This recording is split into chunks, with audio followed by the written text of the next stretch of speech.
Good evening, I'm Ben, and welcome to the show where you and I gather around this campfire to hear some of our fellow campers' scariest experiences. So whether you're a new or returning camper, I'm happy to have you.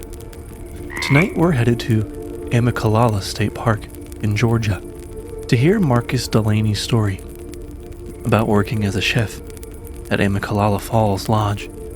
As always, before we begin the show, if you want to check out our camp's bonus episodes, head over to patreon.com/do-you-want-to-hear-a-ghost-story. You'll also gain early ad-free access to episodes, get a shout-out at the end of one, and much more. Now, without further ado, do you want to hear a ghost story? Around here they say mountains hold secrets.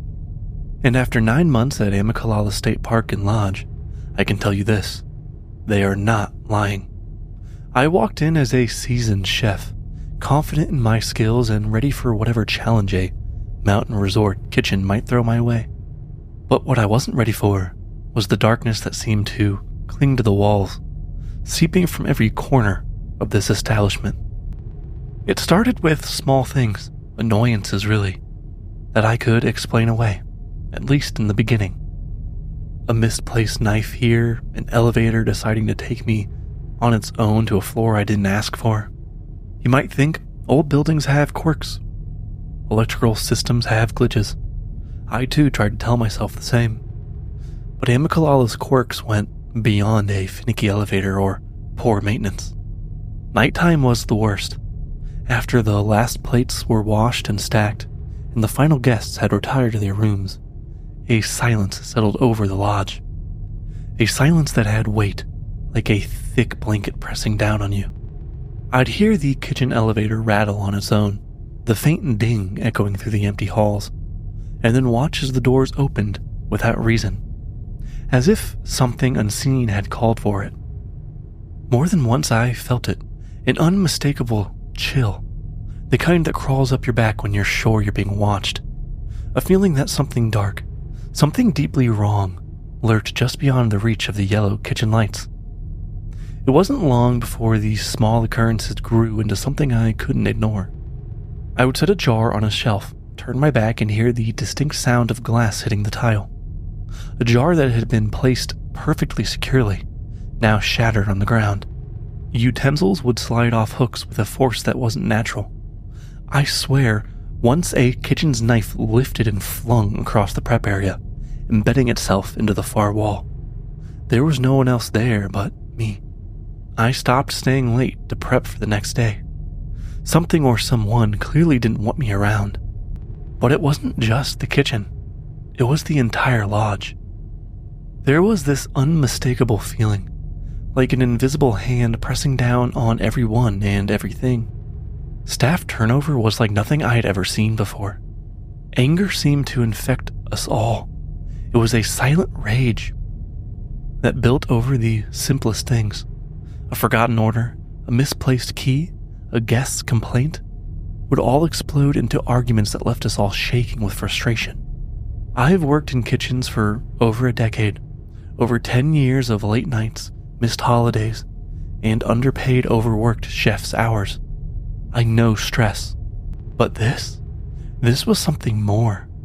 It was as if the lodge fed on our fear, anger, and frustration, like it thrived on the chaos it sowed. I remember the night I truly came to understand this curse of Amicalola. It was around 3 a.m., and I was finishing up some paperwork in my small office, tucked away from the main kitchen. Outside my window I heard footsteps, heavy, deliberate. I froze, listening, knowing full well there shouldn't be anyone out there at this time. The footsteps stopped, and then the whispers began. Angry, low voices, muffled but distinct enough that I knew they weren't friendly. I forced myself to look out the window expecting, well, I don't know what I expected. But there was nothing. No one. Just darkness. The whispers continued though, fading only after what felt like an eternity. My heart pounded, my hands shook. I wasn't alone. I knew that I was, but whatever was there, it was angry. I tried to ignore it. I tried to push through, to be the professional I'd always prided myself on being. But the lodge had other plans. The darkness continued to feed on us, driving the staff to leave one after another. 13 food and beverage managers in just 3 years. I was either the 8th or 9th chef to come through in that same span of time. I thought I'd be the one to break the cycle, to withstand this curse that seemed to cling to every part of this place. But I was wrong. No matter how hard I worked, no matter how much of myself I poured into this job, there was no success to be found here. Only failure, only darkness. I could feel it affecting me, my temper growing shorter, my energy drained even after a full night's sleep. The lodge was sucking me dry. People who came in with bright eyes and big hopes, they left hollow, angry, and defeated. It made us all crazy, like rats trapped in a maze with no way out. I began to see things too. Late at night when I should have been long gone but stayed behind, stubbornly clinging to the idea that I could make a difference here. Figures just out of the corner of my eye, slipping between shadows. Once I thought I saw a man standing in the hallway near the kitchen. He was tall, dressed in something dark, his face hidden. I called out, "Hello?" But he didn't move, just stood there, watching me. When I blinked, he was gone. I didn't sleep that night. I couldn't, knowing whatever I saw was still there somewhere, now out of sight. There were stories, legends, really whispers among the staff about the lodge being built on sacred land. I don't know if it's true, but it makes sense. I could feel it. The anger, the resentment. It was in the air, it was in the walls. I think about all of the people who have come and gone, all of the failures, all of the fights. It's like the lodge won't let anyone succeed, especially not people like us, outsiders trying to profit off of something we don't understand, something we don't appreciate. The land is angry, and well, if you ask me, it has every right to be. We're just interlopers, trespassers on something that wants us gone. I took another job. I had to. I couldn't keep putting my family through this, couldn't keep pretending that the things would get better, when every day I felt darker than the last. I was the longest standing chef in 3 years. I don't say that like it's a badge of honor. It's a warning. I left before whatever darkness haunts that place could take more from me, and I feel sorry for whoever came next. I know they wouldn't last. The lodge wouldn't allow it, because I know now that it's not just cursed, it's damned. People have died there, and I'm sure of it. You can feel their presence, late at night when the halls are empty, and the wind howls through the trees outside. I'll never forget my last night. The whispers outside my office came back, louder this time, angrier. It was like they knew I was leaving, and they were trying to make me break one last time. I heard them in the kitchen, rising voices in a furious argument. Pots clanged metal against metal. I ran in half expecting to see a night crew fighting, but the kitchen was empty. Everything was in its place, and then the lights just flickered. The voices had stopped as soon as I stepped through the door. The only sound now was my breathing. Ragged and terrified, I turned and walked out. I didn't look back. Amicalola Lodge is cursed.